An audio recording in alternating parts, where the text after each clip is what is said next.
পঞ্চম শ্রেণীর বাংলা বই নিয়ে ধারাবাহিকভাবে আলোচনা করছি। পার্ট 6 নিয়ে এখন তোমাদের সাথে আলোচনা করব সুখ আর দুঃখ। দক্ষিণারঞ্জন মিত্র মজুমদার এটি লিখেছেন। খুবই সুন্দর। আমরা ধারাবাহিকভাবে পড়ার চেষ্টা করি এবং বোঝার চেষ্টা করি যেখানে কি কি আছে। অনুশীলন সমাধানও আমরা ধারাবাহিকভাবে করব। এক ছিল তাঁতি, তার 2 মেয়ে। তার কয়জন মেয়ে ছিল? 2 জন মেয়ে ছিল। বড় মেয়ের নাম সুখু আর ছোট মেয়ের নাম দুখু। তাহলে বড় মেয়ের নাম কি ছিল? সুখু ছিল, আর ছোট মেয়ের নাম ছিল দুখু। বড় মেয়ে ঘরের কোনো কাজ করে না, শুধু বসে খায়। দুখু ঘরের সব কাজ করে, সময় পেলে বাবার জন্য সুতা কেটে দেয়। একদিন দুখু তুলা রোদে দিয়ে উঠানে বসে আছে। এমন সময় দমকা বাতাস এসে দুখুর তুলা উড়িয়ে নিয়ে গেল। দুখু মনের দুঃখে কাঁদতে লাগলো। তখন বাতাস বলল, দুখু কেঁদো না, আমার সাথে এসো, তোমাকে তুলা দেব।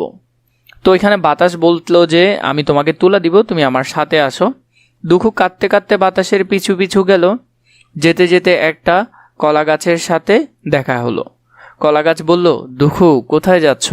আমাকে অনেক লতাপাতা ঘিরে ধরেছে, এগুলোকে একটু সরিয়ে দিয়ে যাবে? তো মাঝখানে ওর দুখুর সাথে একটা কলা গাছের দেখা হলো এবং কলা গাছকে বলল যে আমাকে একটু পরিষ্কার করে দাও, আমাকে অনেক ধরনের গাছ ধরে রেখেছে। কলা গাছের কথা শুনে দুখু থামলো। তারপর কলা গাছের গায়ে থাকা লতাপাতা সরিয়ে দিল। তারপরে সে কি করলো? কলা গাছের গায়ে যে লতাপাতা ছিল সেগুলো সরিয়ে দিল। খানিক দূর যেতেই এক ঘোড়া দুখুকে ডাকলো, বলল, দুখু কোথায় যাচ্ছ? আমাকে কিছু কচি ঘাস দিয়ে যাবে? তো এরপরে দ্বিতীয়তে দেখা হয়েছে কার সাথে? ঘোড়ার সাথে দ্বিতীয়তে। এবং ঘোড়া দুখুকে বলল যে তাকে কিছু কচি ঘাস দিয়ে যেতে। ঘোড়ার কথা শুনে দুখু দাঁড়ালো, কচি ঘাস কেটে ঘোড়াকে খেতে দিল। তারপর বাতাসের সাথে চলতে লাগলো। চলতে চলতে দুখু ধবধবে সাদা একটা বাড়িতে গিয়ে হাজির হলো।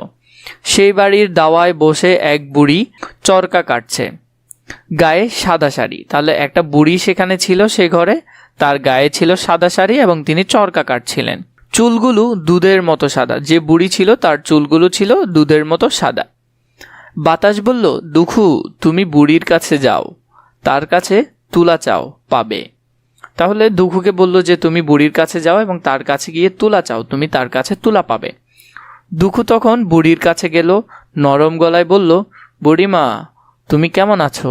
তাহলে বুড়িমাকে জিজ্ঞেস করলো যে তুমি কেমন আছো? বুড়ি তাকিয়ে দেখে ছোট্ট একটা মেয়ে, কি মিষ্টি তার কথা। বুড়ি বলল, ভালো আছি বাচ্চা, ডাকছো কেন? দুখু বলল, আমার সব তুলা বাতাস উড়িয়ে তোমার কাছে এনেছে। বুড়ি বলল, ও ঘরে গামছা আছে, কাপড় আছে, এগুলো নিয়ে ওই পুকুরে ডুব দিয়ে এসো। তারপর এই ঘরে খাবার আছে, খাও, তারপর তুলা নিও।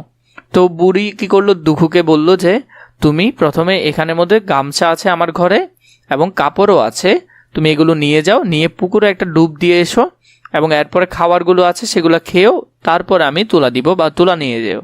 ঘরে গিয়ে দুখু দেখে কত দামি দামি গামছা, কাপড়, কিছু সে লোভ করলো না। সাধারণ একটা গামছা আর একটা কাপড় নিল, তারপর পুকুরে ডুব দিতে গেল। কিন্তু কি অদ্ভুত, এক ডুব দিতেই দুখুর গা সোনার গয়নায় ভরে গেল। তাহলে ও যখন একটা ডুব দিল তখন দেখা গেল যে ওর গায়ের মধ্যে সব সোনার জিনিস বা স্বর্ণের জিনিস। পুকুর থেকে উঠে খাবার গড়ে গেল দুখু। এত এত মজার খাবার সেখানে। দুখু লোভ করলো না, শুধু একটু পান্তা ভাত খেলো, তারপর বুড়ির কাছে এলো। বুড়ি বলল, এখন তুমি এই ঘরে যাও, যত তুলা লাগে নিয়ে যাও। তুলার ঘরে গিয়ে দুখু অবাক হয়ে গেল, কিন্তু সব তুলা সে নিল না। যতটুকু তুলা বাতাস উড়িয়ে নিয়ে এসেছে ততটুকু তুলা সে প্যাট্রায় ভরে নিল। তো সে কি করলো? সেখানে গেল, অনেক তুলো ছিল কিন্তু সে সব তুলো নিল না। ঠিক যতটুকু তুলো বাতাস উড়িয়ে নিয়ে গেল সে কি করলো? অতটুকু তুলো নিয়েই বাড়ি ফিরল। তারপর সে বুড়ির কাছে গিয়ে বিদায় নিয়ে বাড়ির পথে রওনা দিল। ফেরার পথে ঘোড়ার সাথে দেখা। ঘোড়া বলল, দুখু এসো এসো, তোমাকে আমি আর কি দিব, এই নাও। এই বলে সে একটা পঙ্খিরাজ ঘোড়ার বাচ্চা দিল। কি দিল? পঙ্খিরাজ ঘোড়ার বাচ্চা। একটু পরে কলা গাছের সাথে দেখা হলো। কলা গাছ বলল, দুখু এসো এসো, তোমাকে আর কি দিব, এই নাও। এই বলে কলা গাছ মস্ত এক ছড়া সোনার কলা দিল। তাহলে কিসের কলা? স্বর্ণের কলা দিল। দুখু তুলার প্যাট্রা, ঘোড়ার বাচ্চা আর কলার ছড়া নিয়ে বাড়ি ফিরল এত কিছু দেখে সবাই অবাক। তার উপর দুখুর গা ভর্তি গয়না। তো দুখুর গায়ে অনেক গয়না ছিল, এটা দেখে লোভ করলো। কে লোভ করলো? তার বোন সুখু। সব শুনে সুখুর লোভ হলো। তো সুখুরও লোভ হয়েছে যে ও এত কিছু পাইছে, তাহলে আমিও করি। পরদিন সে উঠানে বসলো চরকা কাটতে। কিন্তু চরকা ঘুরানোর আগেই জোর বাতাস এলো। সেই বাতাসে সুখুর সব তুলা উড়িয়ে নিয়ে গেল। সুখু বাতাসের পেছন পেছন ছুটল। পথের পাশে কলাগাছ সুখুকে ডাকলো, বলল, সুখু কোথায় যাচ্ছ? একটু শুনে যাও। সুখু ফিরেও তাকালো না, বলল, আমার সময় নেই, আমি যাচ্ছি বুড়ির কাছে। একটু পরে সে ঘোড়াও সুখুকে ডাকলো। সুখু তার দিকেও ফিরে তাকালো না, শুধু কঠিন গলায় বলল, আমি যাচ্ছি বুড়ির বাড়ি। তোমার কথা শুনতে আমার বয়েই গেছে। তো বলছে, আমি তোমার কথা শুনবো কেন, আমি যাচ্ছি বুড়ির বাড়ি। বাতাসের সাথে সাথে সুখু গেল বুড়ির বাড়ি। গিয়ে বুড়িকে বলল, ও বুড়ি, তুই বসে বসে কি করছিস? আগে আমার জিনিস দে, তারপর সুতা কাটিস। তো ও গিয়ে বুড়িকে একটু খ্যাটখ্যাটে গলায় বলল। সুখুর কথা শুনে বুড়ির মনে কষ্ট পেল, তবু বলল, ও ঘরে গামছা আছে, কাপড় আছে, ওগুলো নিয়ে পুকুরে ডুব দিয়ে এসো। তারপর এই ঘরে খাবার আছে, খাও, এরপর দেব। সুখু তাড়াতাড়ি ঘরে ঢুকলো, সবচেয়ে দামি গামছা আর দামি কাপড় নিল। তারপর পুকুরে গেলেও ডুব দিতে। সে ভাবলো বেশি বেশি ডুব দিলে বেশি বেশি গয়না পাবে, তাই ইচ্ছে মতো ডুব দিতে লাগলো। একটু পরে বুঝতে পারলো তার সারা শরীর চুলকাচ্ছে। কথা বলতে গিয়ে দেখলো এমন শোনাচ্ছে, আমার সারা শরীর চুলকাচ্ছে কেন? তো কথাটা একরকম হয়ে গেছে। বুড়ির নামে খারাপ কথা বলে সুখু খাওয়ার ঘরে গেল। সেখানে পায়েস, পিঠা আর ভালো ভালো খাবার ছিল। সুখু সেগুলো গপ গপ করে খেতে লাগলো। পেট ঢোল করে খেয়ে এলো বুড়ির কাছে। কঠিন গলায় সুখু বলল, আর দেরি করতে পারবো না, আমার তুলা তাড়াতাড়ি দে। বুড়ি বলল, ওই ঘরে যাও, তোমার তুলা তুমি নিয়ে যাও। সুখু তুলার ঘরে গেল। বিশাল এক পেট্রা ভরে ইচ্ছা মতো তুলা নিল। তারপর সেটা কাঁধে নিতেই কুজো হয়ে গেল। তারপর গা চুলকাতে চুলকাতে বাড়ির পথ ধরল। খানিক পরে পথে ঘোড়ার সাথে দেখা হলো। সুখুকে দেখে ঘোড়া দিল একটা লাথি। সুখু লেংচাতে লেংচাতে হাঁটতে লাগলো। এরপর দেখা হলো কলা গাছের সাথে। কলা গাছের একটা বড় পাতা ভেঙে পড়লো সুখুর মাথায়। সুখু মলাম মলাম বলে সেখান থেকে পালালো। বাড়ি ফিরে সুখু বাড়ি পেট্রা নিচে রাখলো। তারপর ইচ্ছামতো গা চুলকিয়ে নিল। এরপর সবাইকে ডেকে বলল, আমি চলে এসেছি। সুখুর অবস্থা দেখে আর কথা শুনে সবাই থ হয়ে গেল। পেট্রা খুলে সুখু কোনো তুলা পেল না। তো গল্প ছিল এটা, তাদের দুই বোনের গল্প। লোভ করলে যে আসলে শাস্তি পেতে হয় সেটা। অর্থ জেনে নেই।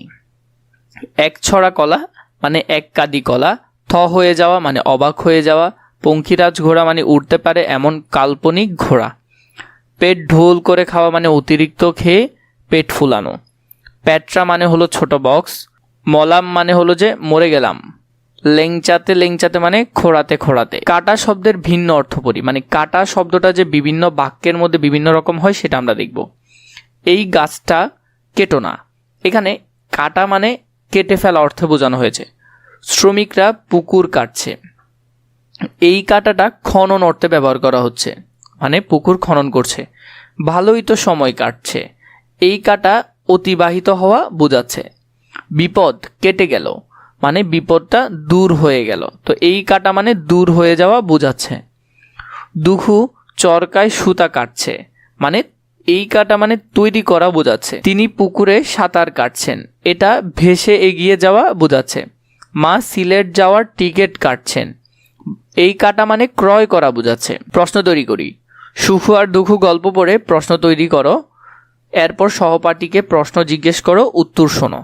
তাহলে আমরা এখানের মধ্যে ক থেকে চ পর্যন্ত আমরা প্রশ্নগুলো আগে লিখবো, কি কি প্রশ্ন আমরা লিখতে পারি। তাহলে আমরা যদি 2 নম্বরের যে প্রশ্নগুলো লেখার কথা ছিল সেগুলো যদি এখন দেখি, তাহলে প্রথমে আমরা চাইলে লিখতে পারি তাঁতির কয়টি মেয়ে ছিল। এরপরে হলো যে আমরা জানি 2টি মেয়ে ছিল, তাদের মেয়েদের নাম কি কি ছিল, সুখু আর দুখু ছিল। কে ঘরের কোনো কাজ করে না, সুখু কোনো কাজ করতো না ঘরে। দুখু পুকুরে এক ডুব দিতে কি হলো, তার শরীর স্বর্ণে ভরে গেল। দুকুকে কলা গাছ কি দিল, এক কাঁদি স্বর্ণের কলা। সুকুকে ঘোড়া কি দিল, 2টা জোরে লাথি মেরেছে, ওকে একটা লাথি দিয়েছিল। এরপরে যে প্রশ্নগুলো আমরা দেখব, প্রশ্নের উত্তর বলিও লিখি। বাড়িতে সুখু ও দুঃখু কি কি কাজ করে তা লিখি। সুখু বাড়ির কোনো কাজ করতো না, সে শুধু বসে খেত। দুঃখু বাড়ির সব কাজ করত, সময় পেলে সে বাবার জন্য চরকায় সুতা কাটত। খতে বলেছে বাতাসের সঙ্গে যেতে যেতে দুঃখু কাদের কি কি উপকার করলো। দুঃখু কলা গাছের শুকনো লতাপাতা সরিয়ে দিল, ঘোড়ার কচি ঘাস কেটে খেতে দিল, এক বুড়ির ঘরের সব কাজ করে দিল। এরপরে ঘ নম্বর, চরকা কাটা বুড়ি দেখতে কেমন? সে কেমন বাড়িতে থাকে? চরকা কাটা বুড়ি দেখতে গরিব ছিল, সে ছোট, পুরনো ও সাধারণ একটি বাড়িতে থাকত। ঘতে যদি দেখি, দুঃখু বাড়িতে ফেরার সময় কলা গাছ ও ঘোড়ার কাছ থেকে কি উপহার পেল? দুঃখু কলা গাছের কাছ থেকে এক কাঁদি সোনার কলা পেল এবং ঘোড়ার কাছ থেকে একটি পঙ্কিরাজ ঘোড়ার বাচ্চা পেল। উতে সুখু কেন ভালো কিছু পেল না? সুখু কারো উপকার করেনি, সে অলস ছিল এবং লোভী ছিল, তাই সে ভালো কিছু পায়নি। এরপরে যদি দেখি 4 নম্বরে, দুটি বাক্য জোড়ায় দিয়ে এক বাক্য বানাই। দুঃখু তুলা রোদে দিচ্ছে, তারপর উঠানে বসে আছে। দুঃখু তুলা রোদে দিয়ে উঠানে বসে আছে। দুঃখু ঘোড়ার কথা শুনলো, তারপর তাকে কচি ঘাস এনে দিল। দুঃখু ঘোড়ার কথা শুনে তাকে কচি ঘাস এনে দিল। আমি তোমার সঙ্গে শিউলি তলায় যাব, তারপর ফুল কুড়াবো। আমি তোমার সঙ্গে শিউলি তলায় গিয়ে ফুল কুড়াবো। তিনি তোমার কথা শুনছেন, তিনি একটি বই কিনে এনেছেন। তিনি তোমার কথা শুনেছে, একটি বই কিনে এনেছে। ও নম্বরে, পাখিরা খড়কুটা নিয়ে এলো, তারপর বাসা বানালো। পাখিরা খড়কুটা নিয়ে এসে তাদের বাসা বানালো। এরপরে যদি দেখি এখানের মধ্যে 5 নম্বর আমাদেরকে যেটি দিয়েছে, ভালো কাজের তালিকা করি। মানুষের জন্য করতে পারি এমন 3টি কাজ লিখি। তাহলে আমরা মানুষের জন্য করতে পারি এমন 3টি কাজ। মানুষের জন্য করতে পারি এমন 3টি কাজের মধ্যে অসহায় মানুষকে সাহায্য করব, সত্য কথা বলা, সবার সঙ্গে ভালো ব্যবহার করা। এরপরে বলেছে শিক্ষকের সহায়তায় সুখ আর দুঃখ গল্পটি অভিনয় করি। তোমরা শিক্ষকের সাহায্যে এটি কি করবে? অভিনয় করবে।